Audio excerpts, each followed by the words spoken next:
জি, আমি ফয়সাল করিম মাসুদ। আহ, বিগত 12ই ডিসেম্বর ওসমান হাদির নামে যে ব্যক্তির হত্যা মামলার আসামি আমাকে করা হয়েছে। আসলে আমি এই মামলার সাথে, এই ওসমান হাদির যে হত্যা, এই হত্যার সাথে আমি কোনোভাবে প্রত্যক্ষ বা পরোক্ষভাবে জড়িত না। এটা পুরোটা একটা মিথ্যা বানোয়াট একটা নিউজ বা যেটাই বলেন আসামি আমাকে করা হয়েছে। করার পিছনে বেশ কিছু কারণ আছে, কারণ আমি তার প্রচারণে ছিলাম। আমি তার অফিস বলেন, আড্ডাখানা বলেন, যেটাই বলেন, আমি সেখানে ছিলাম। সেখানে থাকার পিছনে মূল কারণটা হলো, আপনারা জানেন যে আমি অ্যাপেল সফট আইটি নামে একটা প্রতিষ্ঠানের মালিক। বিগত 10-12 বছর ধরে এই প্রতিষ্ঠান আমি চালাচ্ছি। এই প্রতিষ্ঠান থেকে আমি প্রায় 20-30 কোটি টাকার কাজ করেছি, উইদাউট তদবির, সুপারিশ ছাড়াই। কারণ আমি ব্যাটল অফ 71-এর প্রতিষ্ঠাতা।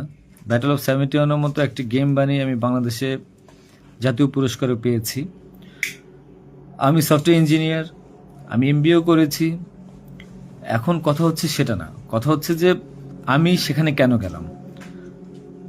সরকার পতনের পর আমার ব্যবসা প্রতিষ্ঠানে অনেক লস হয়, যেখানে আমি ঋণগ্রস্ত হয়ে যাই। তো আমি কিছু কাজ, নতুন কাজ, আইটির কাজ জমা দিয়েছি। তো আমি তাদেরকে জমা দেওয়ার পর আমি দেখলাম যে তদবির সুপারিশ এখন দরকার হবে, কারণ যেহেতু আমার ব্যক্তিগত প্রোফাইলে এখন কোনো কাজ হচ্ছে না। তো আমি ওসমান হাদির ওখানে যাই, তার সাথে কথা বলি। বলার পর সে আমাকে আশ্বস্ত করে বলে যে সে আমাকে কাজ পাইয়ে দিবে। এই বাবদ সে 5 লাখ টাকাও চায়। আমি 5 লাখ টাকা দিই তাকে। নগদ চেয়েছিল, আমি নগদই দিয়ে দিয়েছি। দেওয়ার পর সে আমাকে বললো, ভাই আপনি অ্যাজ এ ডোনার হিসাবে আপনি আমার যেই প্রোগ্রামগুলো হয় নির্বাচনী প্রচারণা, একটা অফিস দিয়েন, বা প্রচারণে মাঝে মধ্যে একটু ছেলে পেলেরে হাদিয়ে দিয়েন। তো সে হাদিয়েই বলে আসলে বেসিক্যালি। তো আমি এরপরে শুক্রবার আমাকে আসতে বলে, আমি প্রথম শুক্রবার তার সাথে যাই, প্রচারণা করি। সেই সুবাদে আমি আমার 2টা ছোট ভাই নিয়ে গিয়েছিলাম, যারা এলাকার লোকাল। তো এখন তাদেরকে হয়তো আসামি করা হচ্ছে, আমি জানি না। তারা কিছুই জানে না, যেমন আমি জানি না, তারাও জানে না। তো তারপর তাকে আমি 5,000 টাকা দিই। তার সাথে যে ছেলেটা আছে জাবের, তাকে জিজ্ঞাসা করলে জানতে পারবেন, সবার সামনে আমি দিয়েছি, এবং হাদিয়া হিসেবে সে খুব হাসি মুখে এটা গ্রহণ করেছিল। তারপর ওই দিনের খাওয়া দাওয়া শেষ, প্রোগ্রাম শেষ, আমরা চলে আসি। এরপর আমি আমার ব্যক্তিগত কাজে, নানা কাজে ব্যস্ত ছিলাম। হাদি একদিন ফোন দিয়ে আমাকে বলে, ভাই 16ই ডিসেম্বর আসছে, আপনার সাথে কিছু কথা আছে, আপনি আসেন। তার হোয়াটসঅ্যাপ মেসেজটা চেক করে দেখলে জানতে পারবেন। আমি কিন্তু তার নেক্সট শুক্রবার দিন, মানে আমি বৃহস্পতিবার দিন আমি কিন্তু যাইনি।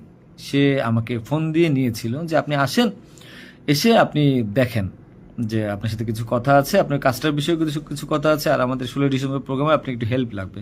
তো আমি যাই।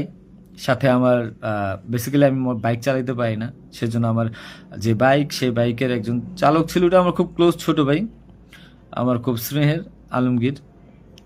এবং তাকে নিয়ে যাই সাথে করে। যাওয়ার পরে তার সাথে আমি, পতাকা হবে 35 ইঞ্চি, 40 ইঞ্চি, 18 ইঞ্চি, এগুলো জাবেরকে জিজ্ঞাসা করলে পাবেন, তার সাথে লোক, তাদের সবাই যারা ছিল ওই সিসি ক্যামেরা যাদেরকে যাচ্ছেন সবাইকে জিজ্ঞাসা করতে পারেন। এবং তাকে 250 গেঞ্জি বানিয়ে দিতে হবে, এই জন্য কত টাকা লাগবে ডিটেল।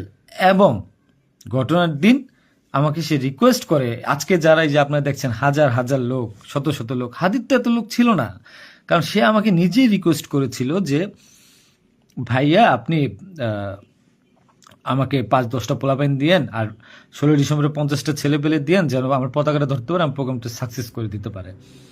তো দেখেন, তো ওই জায়গায় আমি তাকে আশ্বস্ত করি, ঠিক আছে আমি চেষ্টা করব। তো পরের দিন আমি যাই। পরের দিন আর মাঝখানে একটা কথা বলি, আমার এর পরের দিনই দুবাই যাওয়ার কথা ছিল। যেহেতু আমার দুবাইয়ের মাল্টিপল গোল্ডেন ভিসা আছে, আমি এর আগেও দুবাই গিয়েছিলাম। তো আমার একটা কাজে দুবাইয়ের কিছু প্রোডাক্ট কেনার কথা ছিল। তো আমার টিকিটটা আমি ওই দিন ক্যান্সেল করাই, যেহেতু সে রিকোয়েস্ট করেছে, পিছায় দিই। তো সেই বাবদে যেহেতু 10টা বাজে প্রোগ্রাম, তো আমি ভোরবেলায় বের হই, আলমগীর আমার বাসায় ছিল। আর আমার ওয়াইফ, বাচ্চা যেহেতু নরসিংদীতে থাকে, 5ই আগস্টের পর তারা ওখানে সেটেল করে দিয়েছিলাম। তো থাকার পর সুবাদে আমি আমার বোনের বাসায় উঠেছিলাম।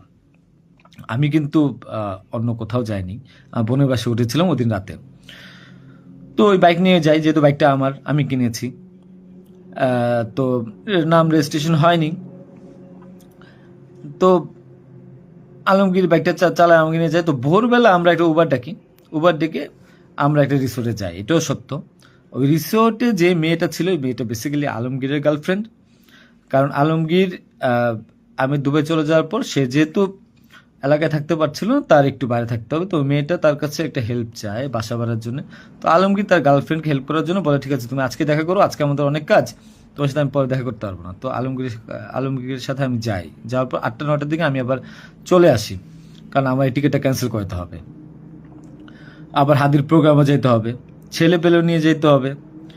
তো আমি প্রিপারেশন নিয়ে সকালবেলা চলে আসি। আসার পর এখানে যে মেয়েটার গার্লফ্রেন্ড বানানো, মিথ্যা বানোয়াট একটা প্রচারণা, মানে এর চেয়ে জঘন্য কোনো কিছু হইতে পারে না এই দেশে। মানে আমাকে আসামি করেছেন, ভালো কথা করেন, কিন্তু এইরকম মিথ্যা মানুষের কলঙ্ক দেওয়ার কোনো মানে নেই। সতরা জানেন ওই মেয়েটা গরিব একটা মেয়ে, মেয়েটাকে ফাঁসাচ্ছেন, মেয়েটাকে দিয়ে যা মন চায় তাই বলান। এখন কথা হলো যে আমি প্রোগ্রাম করেছি, হাদিকে যে ওই কথা বলেছি, এবং ওই দিন আমি তাকে আবার 10,000 টাকা দিয়েছি, পোলাপানকে খাওয়া দিয়েন। আমি আমার বাইক নিয়ে যাই, কে বা কারা এই হত্যাকাণ্ড ঘটেছে আমি জানি না। আমি 10 মিনিট আগে তার কাছে বিদায় নিয়ে চলে আসি। আসার পর আমি বাসায় আসি, যেহেতু আমি যাব দুবাই, আমি টিকিট ক্যান্সেল করেছি। আপনারা দুবাইয়ের টিকিটগুলো দেখতে পারেন। আমি একটু দেখাই একটা জিনিস আপনাদেরকে। এই যে দেখেন আমার দুবাইয়ের মাল্টিপল ভিসা। 1 মিনিট।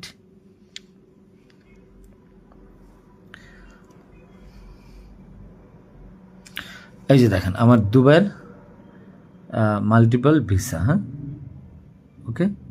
আমি এখান থেকে ক্যামেরা যেহেতু দেখা যায় না, আমি এখান থেকে দেখাই। এই যে দুবাইয়ের মাল্টিপল ভিসা আমার স্পষ্ট আছে, দেখেন। ঠিক আছে, দেখেন। আরো ভালোভাবে যদি দেখাইতে চাই তাহলে দেখতে পারবেন কিনা আমি জানি না, একটু ভালোভাবে দেখেন। যাই হোক, এটা আমার দুবাইয়ের ভিসা। তো এরপর আমি এই যে আমার দুবাইয়ের ভিসা, আমার ওই দিন টিকিট ক্যান্সেল করি এবং আমি যাবো আমার কাছে বিদায় নিবই স্বাভাবিক। আমার ভাগিনা একটা আছে 5 বছর বয়স, সে আমার মোবাইলটা ফেলে দেয়। মোবাইলটা ফেলে দেওয়ার কারণে যেটা হয়েছে যে আমার এই মোবাইলটা নেওয়ার জন্য আমার 2 ভাগিনা খুব দৌড়ঝাঁপ করে মোবাইলটা নিয়ে আসে। আমার কাঁধে ব্যাগ ছিল, এখন ব্যাগকে অস্ত্রের ব্যাগ বানিয়ে দিচ্ছে, কিচ্ছু করার নেই আমার, যা বলবে তাই সত্য। আর আমার বাইকের নাম্বার প্লেট চেঞ্জ করে নাম্বার ম্যানহোল থেকে উদ্ধার করা, আমার বাবার 2বার ব্রেন স্ট্রোক করছে, তাকে দিয়ে উদ্ধার করানো, এটা কোন নাটক আমি জানি না। তো তারপর এই তো বাইক উদ্ধার দেখলাম, এগুলা দেখলাম।